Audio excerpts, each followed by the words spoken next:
Hello and welcome to my YouTube channel exam point of view. तो दोस्तों आज हम एक और लेक्चर लेके आ रहे हैं करंट अफेयर के रिलेटेड। वो है 25 और 26 जुलाई का करंट अफेयर। हाँ, तो ये मेरे चैनल का नाम है एग्ज़ाम पॉइंट ऑफ व्यू। इसको ज़रूर शेयर और सब्सक्राइब करो ताकि उन लोगों तक पहुंच जाए जिनको इस जेके एसएसबी की तैयारी जो प्रिपरेशन कर रहे हैं उनको उन तक ये पहुंच जाए ताकि वो अपना जो करंट अफेयर सेक्शन को है और अच्छा कर सकें। ठीक है, चलते हैं अभी अपने लेक्चर के ऊपर। ठीक है, इसमें क्या मोस्ट इम्पोर्टेंट करंट अफेयर लेके आया हूँ 25-26 का। ठीक है, चलते हैं अपने क्वेश्चन के ऊपर। ठीक है, आज का जो पहला क्वेश्चन लेके आया हूँ वो है हमारा क्या है, the book title Shifting Orbits Decoding the Trajectory of the Indian Startup Ecosystem has been released by whom recently। अभी क्या हुआ, एक बुक का नाम है क्या है, शिफ्टिंग ऑर्बिट्स। ठीक है, शिफ्टिंग ऑर्बिट्स उसका नाम है। तो ये किसके रिलेटेड है, ये जो हमारे स्टार्टअप्स नए नए इंडिया के अंदर जो खुल रहे हैं उनके ऊपर है कि इनमें इनके अंदर कितनी इनोवेशन लेके आ सकते हैं, उनके ऊपर ये बुक लिखी गई है। अभी क्या है, बेसिकली अभी पेंडेमिक का टाइम चल रहा है तो अभी लोगों के अंदर इसकी प्रेरणा ज़्यादा जा सकती है ताकि लोग ज़्यादा अवेयर हो जाएंगे कि स्टार्टअप कैसे किए जाते हैं। डिफरेंट सेक्टर के अंदर से अभी स्टार्टअप इंडिया में चल रहे हैं, इनोवेशन के ऊपर चल रहा है, कंस्ट्रक्शन के ऊपर चल रहा है, ऑनलाइन एंटरप्रेन्योरशिप में चल रहा हुआ है। तो उसके ऊपर क्या है, हमारे अमिताभ कांत जी हैं, उन्होंने क्या एक बुक लॉन्च कर दी है। अमिताभ कांत जी कौन है ये मैंने यहाँ पे बताया हुआ है। ये बेसिकली क्या है, नीति आयोग के क्या है सीईओ है। ठीक है, और इस बुक के अंदर क्या है, गाइडेंस फॉर स्टार्टअप। जो लोग भी स्टार्टअप खोलना चाहते हैं या जो मन बना चुके हैं कि हम ऐसा काम करेंगे तो उनके रिलेटेड ये बुक बहुत ज़्यादा इंपॉर्टेंट है क्योंकि इंडिया में अभी स्टार्टअप की बहुत इंपॉर्टेंस है। क्यों, बिकॉज ऑफ इंडिया में बहुत ज़्यादा अनएम्प्लॉयमेंट है, उसको रिड्यूस करने के लिए इंडिया में बहुत ज़्यादा स्टार्टअप करना बहुत नेसेसिटी इस टाइम की है। ठीक है, अब इसके बारे में पढ़ते हैं, लिया हुआ है कुछ मैंने। हाँ, ये है इनकी बुक। ठीक है, ये शिफ्टिंग ऑर्बिट्स, अगर कोई लेना चाहता है तो अमेज़ॉन पे अभी ये मिल रही है। ठीक है, तो ये था इस क्वेश्चन के रिलेटेड। अभी चलते हैं अपने नेक्स्ट क्वेश्चन के ऊपर। अब नेक्स्ट क्वेश्चन क्या कहता है यहाँ पे, which country is working to develop an alternative social media platform for Facebook और व्हाट्सअप। ये जो फेसबुक जो क्या इंटरनेशनल सोशल नेटवर्किंग ऐप्स हैं, फेसबुक और व्हाट्सएप हैं। ठीक है, ये बेसिकली क्या है, ये फॉरेन कंट्री की ऐप्स हैं। ठीक है, जो इंडिया में भी काम कर रहे हैं। और आपने अभी रिसेंटली देखा होगा व्हाट्सएप और ट्विटर क्या गवर्नमेंट के साथ थोड़ा लफड़ा चल रहा है। उसमें क्या बेसिकली वो जो डाटा स्टोरेज होता है उसके रिलेटेड उनमें इशू उठाया जा रहा है क्योंकि ये कंपनी जो होती हैं फेसबुक व्हाट्सएप या ट्विटर वाले, बेसिकली ये अपना जो हेड क्वार्टर है वो बाहर रखते हैं, जहाँ पे ये डाटा स्टोर करते हैं वो बाहर रखा हुआ है। तो इसके रिलेटेड बहुत सारे इश्यूज अभी आ चुके हैं जिनके बीच में गवर्नमेंट के साथ थोड़ा बहुत चल रहा है, इशू चल रहा है। अब यहाँ पे क्वेश्चन क्या बोल रहा है कि ये जो बांग्लादेश है, ये एक सेकेंड के अंदर, ये जो बांग्लादेश है ये क्या कर रहे हैं, ये जो फेसबुक और व्हाट्सएप है इनका अल्टरनेटिव उन्होंने निकाल दिया हुआ है अपने कंट्री के अंदर। वो चाहते हैं कि हम अपना ही क्या ऐप्स सोशल नेटवर्क ऐप्स निकालेंगे। तो कौन कौन सी ऐप निकाली है, ठीक है, वो कौन सी है, फेसबुक के अल्टरनेटिव कौन सा निकाले उन्होंने, ये जोगा जोग, जोगा जोग। ठीक है, ये किसका अल्टरनेटिव है, फेसबुक। और व्हाट्सएप का अल्टरनेटिव उन्होंने निकाला है एल पेन। ठीक है, क्या निकाला है, एल पैन निकाला हुआ है। ठीक है, तो ये तो ये कौन सी कंट्री ने किया हुआ है, अभी बांग्लादेश ने। बांग्लादेश बहुत ज़्यादा अच्छा इम्प्रूवमेंट दिखा रहा है, अभी डेवलपिंग नेशन के अंदर आ रहा है। जैसे आप देखो पाकिस्तान की कंडीशन अभी क्या है, पाकिस्तान के बारे में मैं बोलता हूँ कोई नहीं सोच रहा है अभी, ना तो वो वहाँ के खुद लोग सोच रहे, बाकी कंट्रीज तो क्यों सोचेंगे उसके बारे में, वहाँ के जो खुद लोग हैं वो भी नहीं सोच रहे, वो पता नहीं किस हवा में जी रहे हैं अभी। बट बांग्लादेश है जो 1971 में पाकिस्तान से अलग हुआ है। ठीक है, और उसके बाद उसने देखा ना कितनी डेवलपमेंट की अपनी कंट्री के अंदर। अभी उनका फॉरेन करेंसी एसेट भी आप एक बार चेकअप कर लेना, उनके बारे में सर्च कर लेना और पाकिस्तान के कंपैरिजन करना है कि पाकिस्तान से वो कितने आगे चले गए हैं, बहुत सारी चीज़ों में आगे चले गए हैं। और अभी देखो उनका जो फ्यूचर विजन है वो कहाँ पे है। देखो उनको भी पता है कि फॉरेन कंट्री की जो भी ऐप्स है, जो भी सोशल नेटवर्क ऐप या कोई भी चीज़ चल रही है तो वो पैसा एक तो वहाँ बाहर ले जाती है, और दूसरा क्या है, मोस्ट इम्पोर्टेंट, पैसे से भी इम्पोर्टेंट बात एक और है, वो क्या लेके जा रहे हैं, इम्पोर्ट डाटा, जो यहाँ के लोगों उनका डाटा भी लेके जा रहे हैं, तभी इतना बड़ा इशू अभी बन रहे हैं। तो ये बहुत अच्छा काम किया है बांग्लादेश ने, क्या दो ऐप्स निकाल के, एक एलापेन, दूसरा जोगा जो, ठीक है। अब वहाँ के प्रेसिडेंट कौन है, वहाँ के प्रेसिडेंट है अब्दुल हामिद। कौन है वहाँ के प्रेसिडेंट, अब्दुल हामिद। और पीएम तो आपका पता होगा, शेख हसीना। उनकी कैपिटल कहाँ पे, ढाका। और कौन सी है, ढाका। ये बांग्लादेश के बारे में है जो आपको याद रखना है, ठीक है।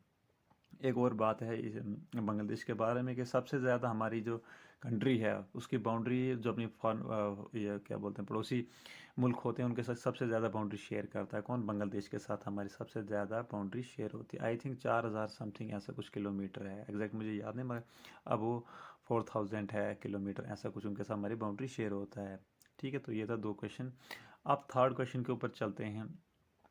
थर्ड क्वेश्चन क्या कहता है कि which Indian Institute of Technology has launched innovation hub to find solution for anti drone technologies। अब ये question basically totally current related और जे के ही रिलेटेड, क्योंकि यहाँ पे अभी क्या आपने देखा होगा, पिछले महीने में क्या हुआ था, जून के अंदर जम्मू में क्या हुआ था, ड्रोन अटैक हुआ था, आपने देखा। उसमें RDX लगा हुआ था, ठीक है। उसमें कोई ज़्यादा नुकसान तो नहीं हुआ था, बट ये है कि यहाँ पे अभी क्या कर रही हैं, जो भी एंटी इंडिया है या जो भी टेररिस्ट हैं, वो इंडिया पे एक नई टेक्नोलॉजी के थ्रू अटैक करना चाहते हैं। वो कौन से, उन्होंने क्या, ड्रोन के थ्रू। अभी क्या, वो इंडिया पे निगरानी लगे, जासूसी भी ड्रोन के थ्रू। बहुत सारे न्यूज़पेपर में अभी पढ़ा जा रहा है कि कभी गुजरात के अंदर ड्रोन को गिराया जा रहा है, JNK के अंदर काफ़ी ज़्यादा इनका क्या है, वर्चस्व बढ़ गया है, ठीक है। तो उसके लिए क्या हुआ है, एक जो है इनोवेशन की जा रही है। तो वो क्या है, मैं अभी बता रहा था आपको, हाँ यहाँ पे लिखा हुआ है मैंने, ठीक है।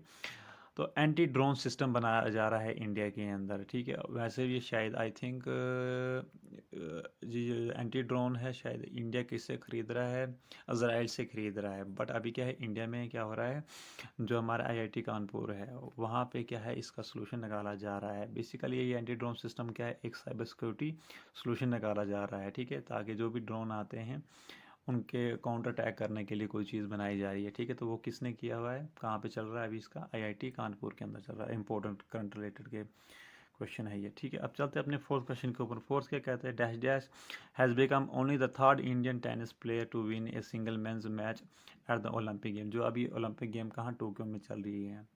टोक्यो के अंदर जो ओलंपिक गेम चल रही है, आपको याद रखना है, जो फ्लैग बियर थे इंडिया से, वो कौन से, MC मैरिकॉन और मनप्रीत सिंह थे, ठीक है। ये 2 थे। और आपने याद रखना है, ठीक है, ये 2 चीज़ें रखनी। इसके साथ ये भी रखना कि ये जो है तीसरे भारतीय बन चुके हैं अभी। कौन है ये हैं सुमित नांगल जी।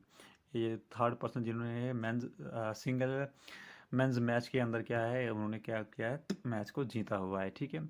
और अब जो पहले नंबर पे कौन था, वो था जिशान अली जी, जिन्होंने क्या फर्स्ट नंबर में किया था ओलंपिक्स के अंदर सिंगल मैन मैच में क्या जीता हुआ था। तो ये तीसरे भारतीय बन चुके हैं अभी, ठीक है। ये दो बातें याद रखनी, और टोक्यो ओलंपिक के रिलेटेड मैक्सिमम जो भी इंडिया के रिलेटेड न्यूज़ है वो आपके माइंड में रखना है। इसके साथ ही एक और क्वेश्चन, ये भी टोक्यो से ही है, ठीक है, वो भी पढ़ लेते हैं।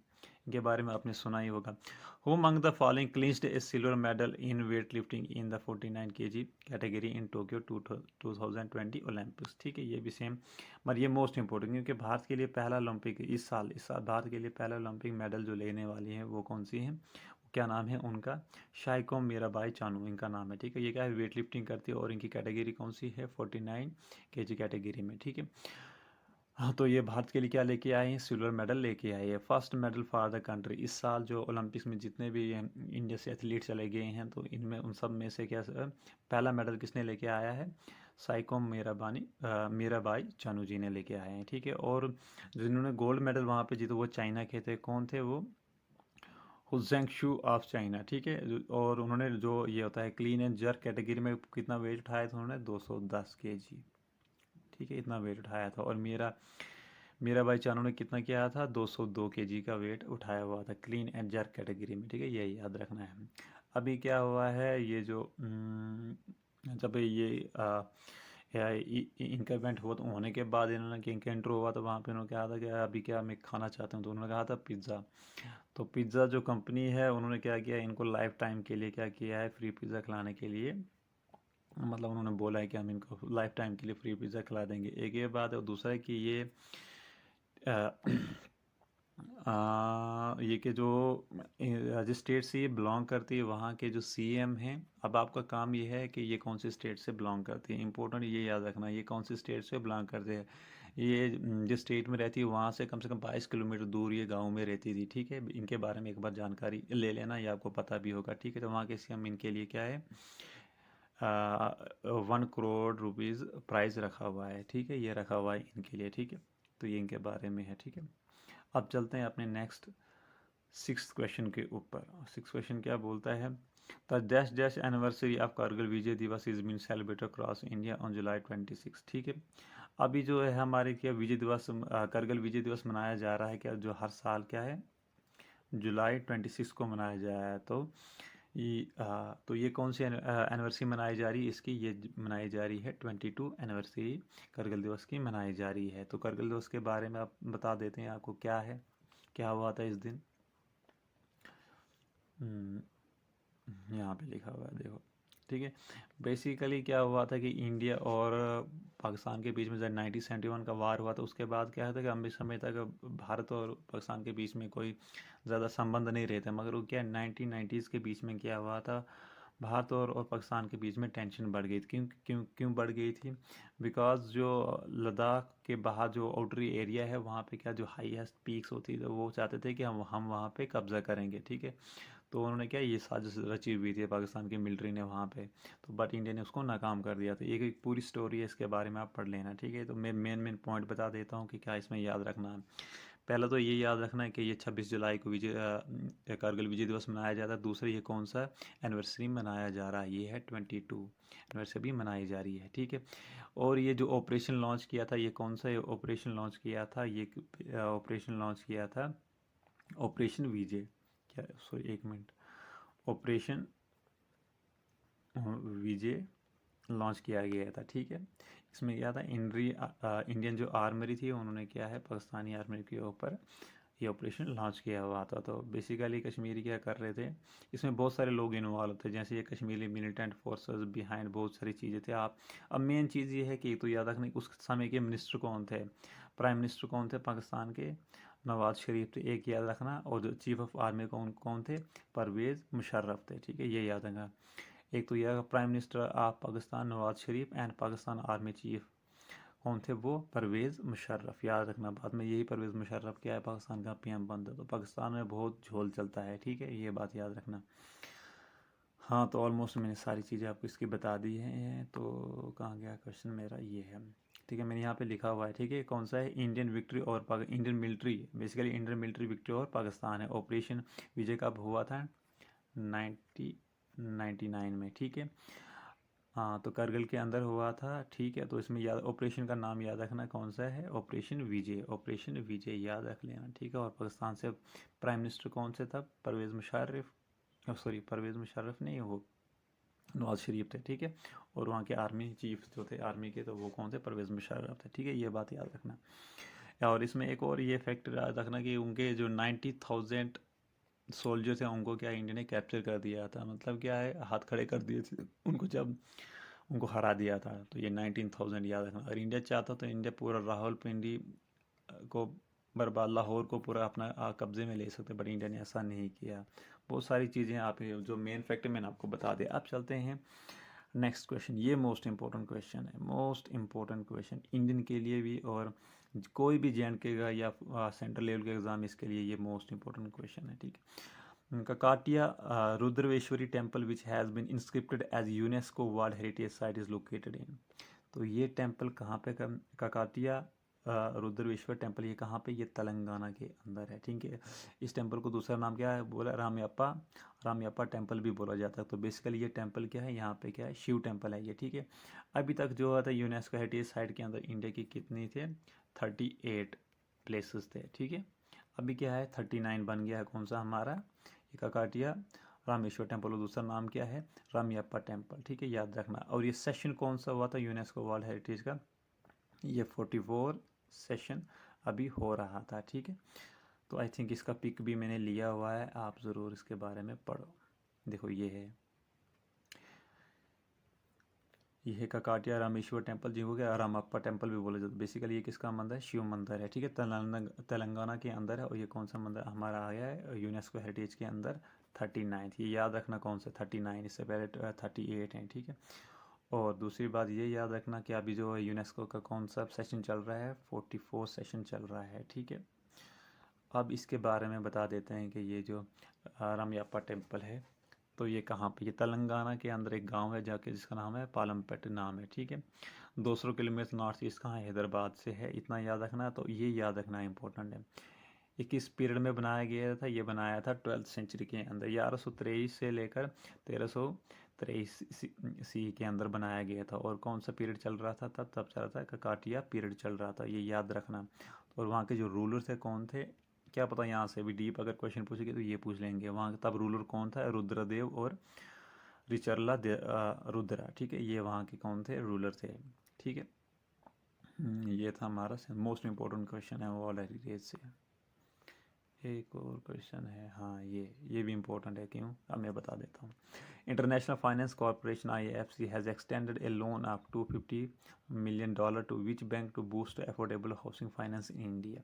किस बैंक को दिया हुआ है? पहले ये बात समझो कि ये जो $250 million दिए गए हैं, ये किसके लिए दिए हुए? बेसिकली क्या है, इंडिया में ये क्यों दिए गए? ताकि जो लोग अपना घर खुद बना नहीं सकते हैं, ताकि वो हाउस लोन लेकर, ठीक है, मिनिमम इंटरेस्ट के अंदर हाउस लोन बना सकें। तो ये इसलिए HDFC बैंक को दिया गया है इंडिया के अंदर, ठीक है। जैसे जो हाउसिंग अभी वो एक स्कीम भी चल रही है, ठीक है। तो HDFC को इतने मिलियन पैसे दिए गए ताकि वो क्या करें? भारत के अफोर्डेबल हाउसिंग फाइनेंस कर सके, जो अफोर्डेबल हाउसिंग कर सके। जो लोग खुद घर नहीं बना सकते, उनको मिनिमम इंटरेस्ट पे उनको क्या है, ये लोन प्रोवाइड किया जाए, ठीक है। अब फाउंडेशन ऑफ जो HDFC वो कब हुई थी? 1994 के अंदर। इसको CEO कौन से? सुशिंदर जगदीन, ठीक है, ये है। और इनका जो हेड क्वार्टर वो कहाँ है? मुंबई के अंदर। तो ये आज के थे मोस्ट इम्पोर्टेंट 9 क्वेश्चन जो मैंने आपके लिए लेके आया, तो ठीक है। तो guys, thank you so much for watching my video. I hope आपको समझ आ गया होगा कि क्या क्या क्वेश्चन पूछे जा सकते हैं और कौन से क्वेश्चन हमको स्पेशली JK SSB के लिए पढ़ने हैं। ऐसे क्वेश्चन बहुत सारे बनते हैं, मगर आपको आपने देखना है कि आज तक JK SSB ने क्या क्या पूछे, वो किस लेवल तक जा सकता है। तो उसके रिगार्डिंग अपना प्रिपरेशन कर लो आप, ठीक है। आज का जो स्पेशल कोड लेके आया हूँ मैं वो यही है, देखो।